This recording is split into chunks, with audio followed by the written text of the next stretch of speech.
Reddit pregunta. Oficiales de policía, ¿cuál es el oficial más corrupto que han visto? Cuando formaba parte de la policía militar, había un investigador en nuestra unidad llamado Jason Pringle. Gran parte de su tiempo lo pasaba investigando a jóvenes alistados de su misma unidad por cuestiones relacionadas con el consumo de alcohol siendo menores de edad, ya que parecía interesarse en poner a las personas en situaciones complicadas. Con el tiempo, nos enteramos de que él tenía un comportamiento inapropiado hacia su hijastra. Un oficial fuera de servicio estaba conduciendo después de haber consumido alcohol y estuvo involucrado en un accidente en la carretera, lo que resultó en la muerte de una persona. A pesar de lo sucedido, no enfrentó consecuencias legales. En otro caso, el oficial recibió una alerta sobre un robo y se le proporcionó una descripción del sospechoso. Sin embargo, en lugar de abordar la situación como correspondía, realizó un disparo que terminó en la trágica muerte del propietario, quien estaba tratando de defenderse del sospechoso. El oficial sigue en servicio, sin que se le haya presentado ninguna acusación. Mi abuelo era bombero, pero tenía amigos policías. Uno de ellos, en su lecho de muerte, le contó a mi abuelo y creo que también a su hija que, cuando era sargento, salía a la hora de cierre con un congresista que era juez en aquel momento para cobrar los pagos de los bares que permanecían abiertos después de determinadas horas. Iban a unos 15 lugares y recibían un sobre en cada uno. Al final de la noche, él y otro oficial recibían cada uno de los sobres. Busque el departamento de policía de Allentown, Pensilvania. Hay un abusador conocido entre ellos. La policía de Londres tenía un oficial al que sus compañeros apodaron de manera inapropiada debido a su historial, que incluía antecedentes relacionados con incidentes inapropiados en un McDonald's. Cuando una mujer desapareció durante el confinamiento, el caso se hizo viral al descubrirse que había sido secuestrada, agredida, asesinada y su cuerpo abandonado. La policía aprovechó la situación para sugerir una ampliación de los poderes policiales. Más tarde, se descubrió que un oficial de alto rango, Wayne Couzens, había secuestrado a la mujer, haciéndose pasar por un arresto por presunta las restricciones del confinamiento. Posteriormente, intentaron minimizar el caso e intentar ocultar lo sucedido. A la policía de Albuquerque se le paga para que no se presente a los procedimientos judiciales por conducir bajo los efectos del alcohol, lo que permite que los infractores salgan libres. En los años 80, mi madre conocía a la hermana de un hombre que fue trágicamente asesinado. Había un oficial de policía que solía ir al pub local y era conocido por todos por su hábito de beber. Una noche, cuando intentó conducir, estaba tan afectado por el alcohol que otra persona tuvo que poner las llaves en el contacto y girarlas por él. A pesar de su estado, lo enviaron de vuelta a casa. Para sorpresa de todos, terminó atropellando a un joven en moto, lo que resultó en su muerte. Estaba tan bajo los efectos del alcohol que ni siquiera se dio cuenta de lo sucedido y, según se dice, se quedó dormido en su coche en el lugar del incidente. Al final, después de la investigación, se concluyó que se trató de un accidente desafortunado, sin que nadie fuera considerado responsable. El oficial mantuvo su puesto de trabajo, su licencia y su libertad, mientras que la familia del joven fallecido recibió la noticia de que no había culpa de nadie. En la comunidad todos sabían lo que realmente había ocurrido, pero el oficial nunca enfrentó ninguna consecuencia por su comportamiento, y ni siquiera se le impidió seguir conduciendo en ese estado. Mi tío abuelo trabajó para el Departamento de Policía de Los Ángeles hasta hace unos 15 años. Era una persona con actitudes muy problemáticas y, lamentablemente, expresaba comentarios muy negativos y prejuiciosos. En ocasiones, se embriagaba y alardeaba de situaciones inapropiadas que sucedían en su trabajo. En una ocasión, nos contó que fue llamado a una disputa doméstica y que la mujer, que había sufrido maltrato, estaba muy alterada, así que, según él, la golpeó un poco para calmarla. Con el tiempo, se vio obligado a retirarse con todos sus beneficios. Más tarde, descubrimos que también estaba abusando de mi tía abuela, quien finalmente decidió dejarlo, y desde entonces no hemos sabido nada de él. Afortunadamente, ella pudo dejar esa situación atrás. Crecí en la India, por lo que prácticamente el 95% de los policías allí son corruptos como la El soborno es como beber agua. Personalmente, la situación que más me impactó ocurrió en un pequeño pueblo en el centro de Alabama, cerca de la carretera interestatal. En resumen, en 2009, la ciudad solo contaba con un oficial de policía, un pueblo muy pequeño que se superponía con otro pueblo cercano que proporcionaba recursos, por lo que no era que este oficial estuviera completamente solo. Este oficial fue a hablar con el alcalde, haciendo algunas afirmaciones sobre el aumento del tráfico en la ciudad. A partir de allí, obtuvo el permiso para expandir el departamento y se le otorgó el título de sheriff de la zona. Sin embargo, comenzó a detener a personas que tenían vehículos remolcados, acusándolas erróneamente de tráfico de realizando detenciones ilegales, cobrando por el remolque de los vehículos y confiscando dinero y otras pertenencias encontradas en los vehículos. Muchas de las personas que fueron sometidas a sus controles nunca recuperaron sus vehículos ni sus pertenencias. La situación se agravó tanto que se presentaron varias demandas legales y, finalmente, el departamento de policía fue disuelto temporalmente. Me gusta compartir esta historia porque siempre me pareció bastante curiosa. Era 2015 en Los Ángeles, y me había mudado allí hacía unos meses. Fuimos a recoger a un amigo para ir a un ensayo y nos detuvimos a comprar una pizza. Estoy casi seguro de que era la Pizza Hut en el distrito de la moda, pero podría estar equivocado. De todos modos, estábamos esperando en el vestíbulo a que nos trajeran la pizza. El lugar estaba completamente vacío, algo desolado. En ese momento, un oficial de policía entró con gafas de sol, nos miró por un momento, se acercó al mostrador, dejó una bolsa negra, se dio la vuelta y salió rápidamente. El empleado salió de la cocina, agarró la bolsa y la llevó hacia la parte trasera. Ninguno de los dos se dijo nada, como si fuera una rutina que ya conocían. Eso es todo. Nos miramos entre nosotros, todos confundidos, como preguntándonos qué acaba de pasar. Fue una experiencia bastante extraña, y siempre me he quedado con la duda de que realmente sucedió. No es la policía. Un policía local fue descubierto colocando sustancias en el auto de un hombre vietnamita para justificar la confiscación de la gran cantidad de dinero que tenía, para comprar un barco camaronero. Otros agentes del orden con los que estuve en la guardia del ejército preguntaban a los de ese departamento cuántos pescadores vietnamitas tuvieron que detener para poder comprar sus nuevos coches, etc. El abuelo de mis hijos fue un oficial de policía involucrado en una gran red de corrupción en Nueva Gales del Sur durante los años 90. No estoy completamente segura de los detalles, pero parecía estar relacionado con actividades del crimen organizado. En un momento dado, se encontró con dos opciones: delatar a sus superiores y convertirse en testigo o enfrentar la cárcel. Eligió delatar. Su familia se mudó a otro estado, entraron en el programa de protección de testigos, WPP, durante 10 años. Durante ese tiempo, pagaron el alquiler, él y su esposa consiguieron nuevos trabajos, y la familia recibió nuevos nombres y una nueva identidad.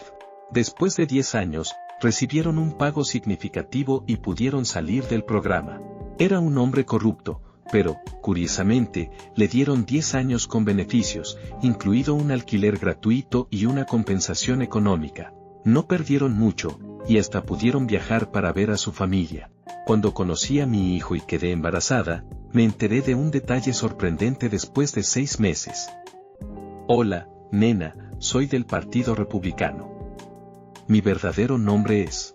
Lamentablemente, esa relación no duró mucho. Ahora él ya ha fallecido. El abuelo de mis hijos. Qué historia tan interesante que sus propios hijos tendrán que contar algún día. No soy policía, pero solía comprar y vender casas en Florida antes de la crisis de 2006 a 2008. Acepté un proyecto en una comunidad predominantemente afroamericana en Cocoa, Florida, con el objetivo de aumentar los valores en el vecindario.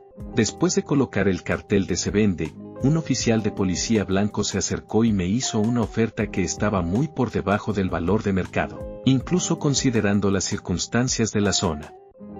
Le respondí educadamente que no estaba interesado. Después de que se fue, uno de los vecinos se acercó y me preguntó qué había pasado.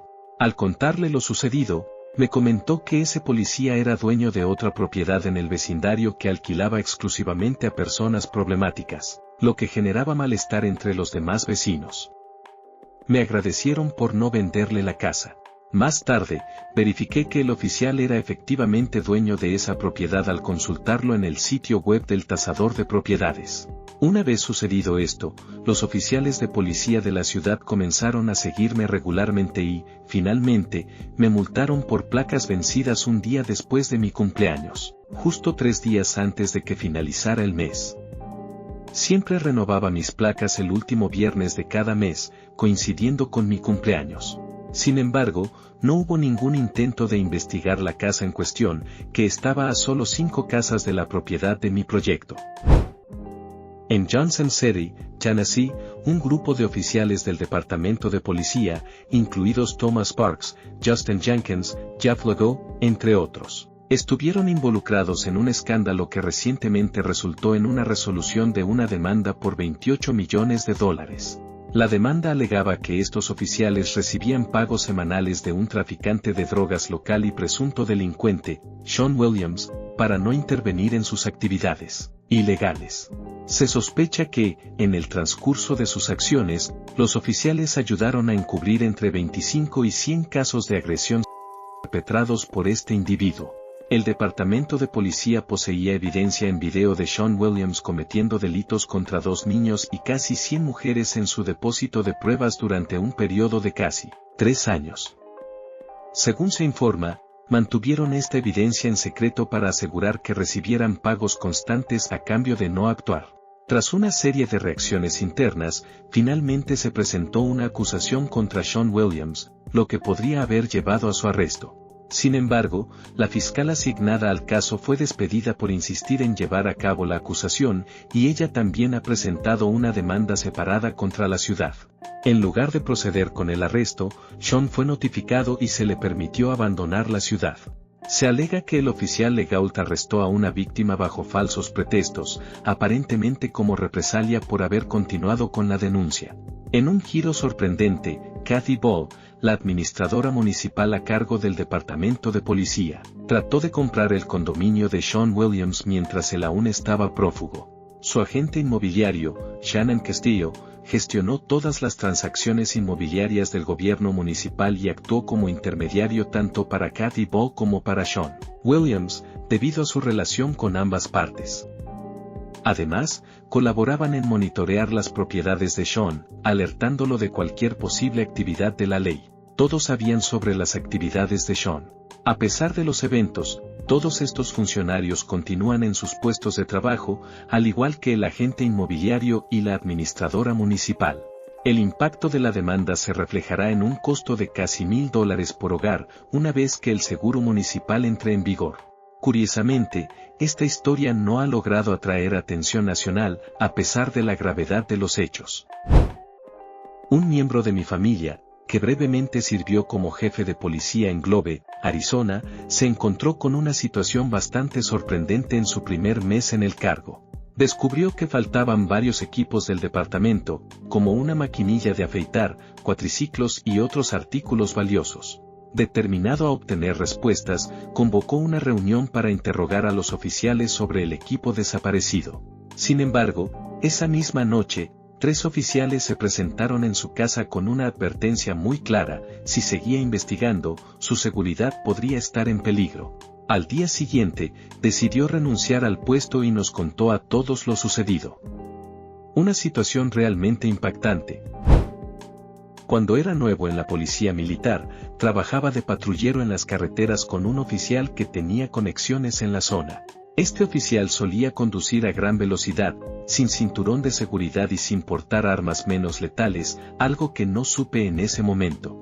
A menudo detenía a las personas por pequeñas infracciones, como ir a 27 en una zona de 25. Se enorgullecía de la cantidad de multas que emitía por turno, e incluso llegó a proponer una competencia, que rápidamente fue detenida por sus superiores, para ver quién repartía más multas en una semana. Unas semanas después, aunque yo ya estaba en otro puesto, mi amigo estaba trabajando en el despacho. Escuché mucho intercambio de mensajes por radio, pero no entendí de inmediato. Finalmente, escuché algo que me sorprendió. El oficial en cuestión había sido acusado de plantar evidencia durante registros de vehículos y, lo más inquietante, de hacer comentarios inapropiados frente a personas que ingresaban a la base. Gracias a sus conexiones, lo reasignaron a otro turno, pero eventualmente fue arrestado por el uso excesivo de la fuerza y conducta inapropiada.